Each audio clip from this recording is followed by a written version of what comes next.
Today's flowers are more beautiful than ever and even have a longer vase life due to modern technology. But somehow, with the advance of science, the scent of a flower has disappeared. As consumers, a flower with no smell is disappointing. But for the pollinators, like bees and other insects, no aroma equals no pollination.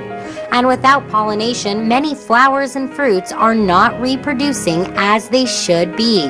Barren flowers ultimately affect the perfume industry, commercial fruit and vegetable production, and wine businesses that depend on odors to sell their products. A team of scientists at the Hebrew University of Jerusalem and American universities, Purdue in Indiana and University of Michigan at Ann Arbor, recently discovered a way to genetically enhance the fragrance of flowers, increase the smell during different periods of the day, and even implant a scent in blooms that traditionally don't smell. The basic notion today is that flowers don't smell anymore, okay? And people even don't expect even for a cut flower to smell anymore, because long years of cultivation have actually gave us very excellent cultivars, but somehow during this process the scent of flowers have been lost. What we want to do is actually retain the flower fragrance, but still hold to the other excellent traits.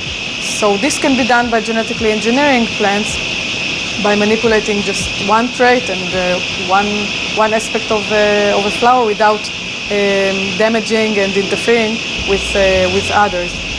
And what we also have shown, which is important, is that we didn't see any effect of other traits like vase life on the manipulated flowers, which are more scented. The major goal of this project is to understand what regulates scent production in flowers. We're trying to understand what are the genes and the enzymes that are involved in production of scent compounds, specifically in flowers. One of the only labs in the world to research the scent of flowers, Professor Weinstein's team of scientists discovered early on that scent and color do have a connection. While scent goes up, the color goes down and vice versa.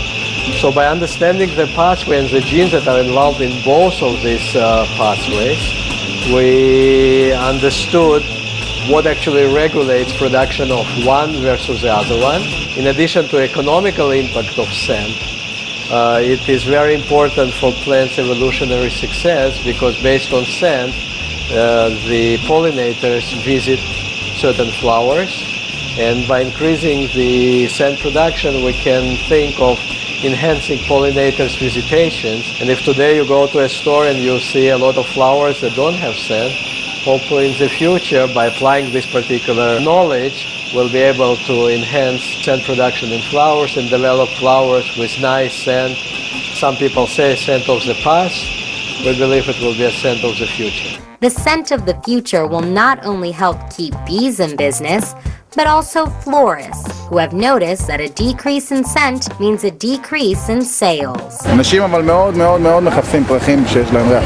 אני חושב שזה יכול להועיל מאוד אם יהיה קטע של ריחות טובים בפרחים. בתור בעל עמדה של פרחים, אני חושב שזה יכול לעזור מאוד. לי אישית למכירה. When it comes to scent, the scientists still have a lot to discover. As for consumers, we figured out long ago that we like our flowers to smell good. Smell is important to me. I always get the big white lilies because they smell the strongest. If we have guests in the house, we buy them to put in the rooms and make it seem fresh and like a hotel. Learn more with Israel 21C.